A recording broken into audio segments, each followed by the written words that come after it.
Queja ante el defensor del pueblo español, por las violaciones de derechos de los empresarios españoles en Cuba. Expediente 19018789. Mesa de Unidad Cubana. Viernes 8 de noviembre del 2019, de Asociación Mesa de Unidad Cubana, 617617. Dirección localizada en Almagro 18, Zaragoza, España.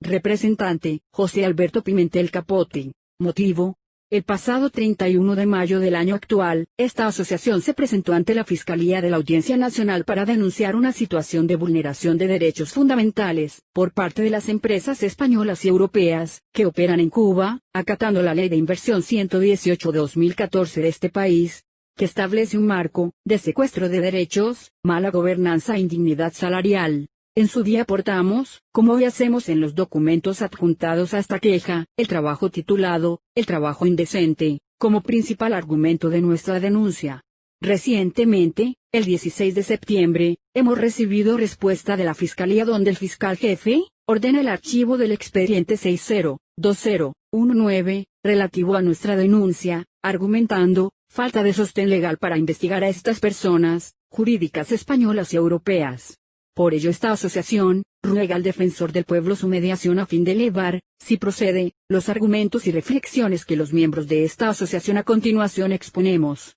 En este punto, es nuestra intención destacar que acatamos y respetamos la exposición que como respuesta hace el excelentísimo fiscal jefe, no solo porque así lo marca la ley, sino porque nuestra convicción democrática cree y se asienta en el Estado de Derecho y sus representantes. Procedemos a analizar los puntos en que no coincidimos con la respuesta del excelentísimo fiscal jefe. 1. En su segunda alegación, el fiscal instructor, tras analizar cuál es la jurisprudencia de la presente fiscalía, argumenta que la respuesta es simple: ninguna. Estaríamos ante hechos cometidos por extranjeros en el extranjero, sin que estén cubiertos por ninguno de los foros de jurisdicción universal recogidos en el artículo 23.4 de la Ley Orgánica del Poder Judicial. Sin embargo, tras analizar el artículo de la citada ley que versa así: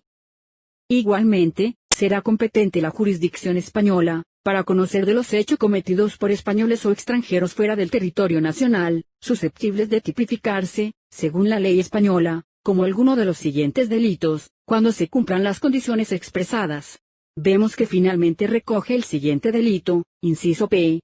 Cualquier otro delito cuya persecución se imponga con carácter obligatorio por un tratado vigente para España o por otros actos normativos de una organización internacional de la que España sea miembro, en los supuestos y condiciones que se determinen los mismos. De igual forma, en el artículo 23.2 de la misma ley, se expresa lo siguiente: también conocerá la jurisdicción española, de los delitos que hayan sido cometidos fuera del territorio nacional, siempre que los criminalmente responsables fueren españoles o extranjeros que hubieran adquirido la nacionalidad española, con posterioridad a la comisión del hecho y concurrieran los siguientes requisitos. A. Que el hecho sea punible en el lugar de ejecución, salvo que, en virtud de un tratado internacional o de un acto normativo de una organización internacional de la que España sea parte, no resulte necesario dicho requisito, sin perjuicio de lo dispuesto en los apartados siguientes. A partir de lo anterior cabe preguntarse lo siguiente: si España es miembro de la Unión Europea, se adscribe a la Carta Universal de los Derechos Humanos de la ONU y a su vez es miembro de la Organización Internacional del Trabajo de la OCDE, organizaciones que tipifican y condenan la violación de los derechos humanos, no solo por recomendaciones en materia de buenas prácticas, sino por marco normativo. No nos encontramos ante delitos que están recogidos en, como expresa el artículo 23.2 inciso A, tratado internacional o de un acto normativo de una organización internacional de la que España sea parte. No se adecúan los argumentos de nuestra denuncia a lo recogido en el artículo 23.4 inciso P. Cualquier otro delito cuya persecución se imponga con carácter obligatorio por un tratado vigente para España, o por otros actos normativos de una organización internacional, de la que España sea miembro. Insistiendo en nuestra humildad, y sin poner en tela de juicio el razonamiento del fiscal instructor, nos es difícil de asimilar que verdaderamente nos encontremos con hechos que la jurisprudencia española no pueda investigar. La fiscalización de la empresa española y europea está muy bien acotada, cuando hablamos de desvío de cotizaciones a paraísos fiscales, hecho que los contribuyentes y la opinión pública de la Unión comprendemos y respaldamos, entendiendo que se trata del deterioro de nuestra sociedad, del bienestar y el progreso de nuestras naciones. Pero, si Europa debe ser diligente con estas cuestiones, no lo puede ser menos, cuando se trata de hechos tan preocupantes, como pueden ser, la violación de los derechos humanos, en países a los que se extiende su actividad. Así lo demuestra su marco normativo. Sin embargo, este no solo debe ser una declaración de intenciones, y al igual que se persigue el uso de los paraísos fiscales, en materia de derechos humanos, la Unión Europea y sus instituciones, no puede ser menos. Cabe ahora, hacerse una nueva pregunta. Si desde el punto de vista humano y ético, también cuando hablamos de impuestos, no se puede entender que la actividad comercial fuera de Europa, de las empresas españolas y europeas se interprete como de extranjeros, en el marco jurídico, cuando se trata de derechos humanos, de hechos cometidos por extranjeros en el extranjero. Desde nuestro profano punto de vista, la ley orgánica del Poder Judicial, se desarrolla en consonancia a la normativa europea, dando cabida a perseguir cualquier actividad delictiva que atente contra derechos fundamentales. 2. En el tercer argumento, el excelentísimo fiscal jefe manifiesta literalmente, en lo tocante a las sociedades españolas, debe decirse que la actividad que se le imputa no acarrea responsabilidad en la persona jurídica, conforme a la legislación penal española.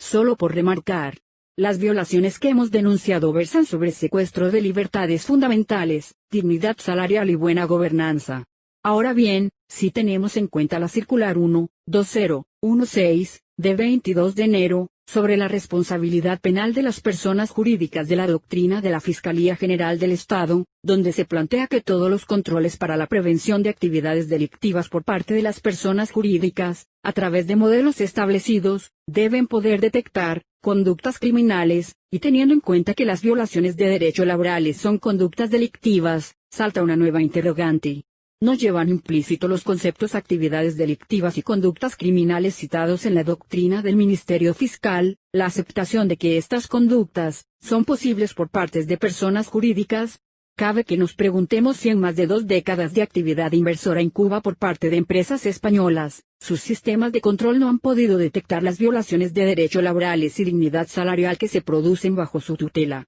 ¿Acaso no se han dado cuenta estas personas jurídicas que forman parte de la OCDE? ¿Desconocen acaso estas personas jurídicas, que la obligada observancia de las normativas y regulaciones en la empresa española y europea, nace de tener sus domicilios fiscales en un área que es miembro firmante de todos los acuerdos y tratados de los organismos internacionales, que han regulado el respeto a los derechos fundamentales y la dignidad del trabajador en las empresas? ¿Es acaso que con todo lo legislado en materia de legislación supranacional, por parte de organismos internacionales como la ONU, a la par del Decálogo de Buena Gobernanza emitido por la OCDE, o la normativa de la Organización Internacional del Trabajo, los departamentos jurídicos, en el caso de transnacionales no hayan advertido, que lo que pasa en Cuba dentro de sus empresas no se acoge a los principios básicos, en los que se asienta nuestra normativa común? Si según la doctrina de la Fiscalía General del Estado, para que la persona jurídica sea responsable en los casos previstos, es preciso un incumplimiento de los deberes de supervisión,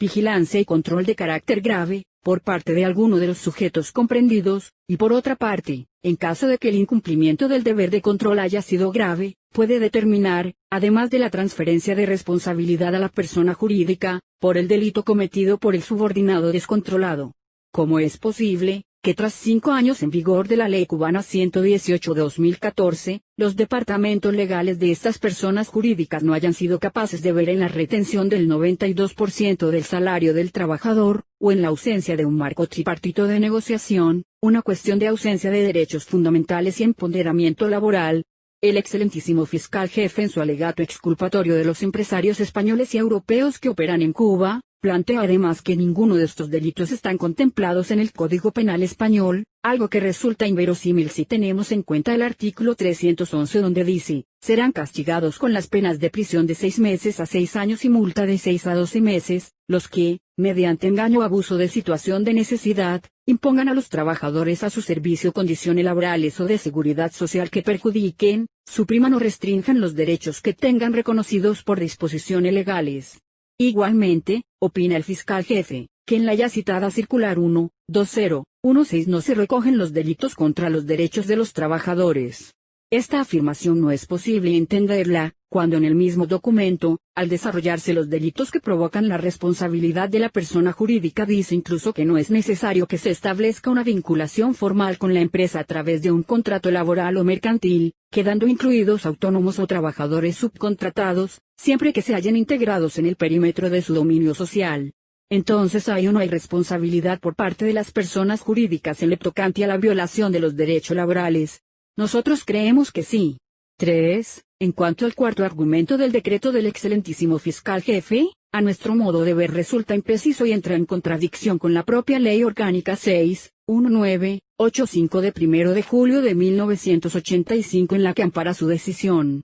Si bien para activar responsabilidad penal del español en el extranjero, es requisito que los hechos sean delictivos en el país de ejecución, según el artículo 23.2 de la Ley Orgánica del Poder Judicial, en este caso se cumple uno de los dos requisitos establecidos en esta ley, que los responsables, los cómplices en este caso, sean de nacionalidad española. Por otra parte, aun cuando el hecho no sea punible en el lugar de ejecución, dado que las leyes establecidas en Cuba, son ajenas al resto del ordenamiento jurídico internacional, y que ignoran las propias leyes internacionales y el marco legal de la comunidad democrática, pues el gobierno de La Habana firma pero no ratifica ninguna disposición relativa a derechos fundamentales, cabe preguntarse una vez más. Nadie advirtió a estas personas jurídicas, incluso en los momentos previos a la apertura de negocios en Cuba, acerca del riesgo de vulnerar derechos en sus empresas. Nadie dentro del sector empresarial español y europeo, conociendo la falta de derechos y libertades en Cuba, y así lo avalan sanciones internacionales, pudo pensar en pedir un informe y evaluar la viabilidad de inversiones para sus empresas sabiendo el consecuente descrédito que asumen al ser parte de un secuestro de derechos fundamentales sobre sus trabajadores. Pero además, cuando el excelentísimo fiscal jefe dice que es requisito imprescindible que los hechos sean delictivos en el país de ejecución, amparándose en el mismo artículo 23.2, al que hace referencia, obvia la excepción del inciso A, ya mencionado antes.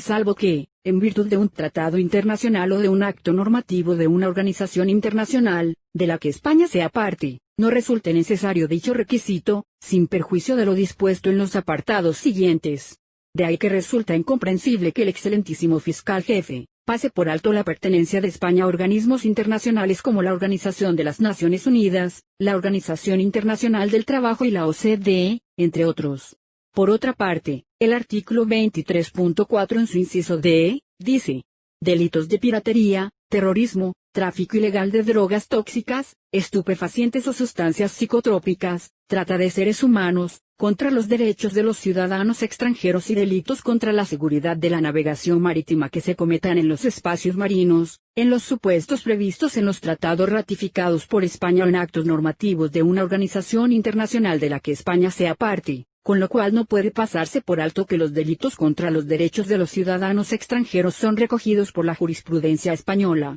Una vez más citamos el inciso P, del mismo artículo. Cualquier otro delito, cuya persecución se imponga con carácter obligatorio, por un tratado vigente para España o por otros actos normativos de una organización internacional, de la que España sea miembro, en los supuestos y condiciones que se determinen los mismos. Insistiendo en que lo recogido en él, invalida la afirmación. Es requisito imprescindible que los hechos sean delictivos en el país de ejecución. Asimismo, el artículo 25.3 de la citada ley establece que en lo relativo al orden social, los juzgados y tribunales españoles serán competentes, en materia de pretensiones de seguridad social frente a entidades españolas o que tengan domicilio, agencia, delegación o cualquier otra representación en España. Por último, el excelentísimo fiscal jefe afirma que de ninguna manera los hechos planteados pueden ser delictivos por resultar ajustados a la Ley 118/2014. Solo hay que observar dicha ley en su artículo 2, inciso I, donde aparece la figura de la entidad empleadora, como personalidad jurídica facultada para concertar con la expresa mixta o de capital totalmente extranjero, los contratos que faciliten, a solicitud de ésta, los trabajadores necesarios, quienes conciertan sus contratos laborales con dicha entidad.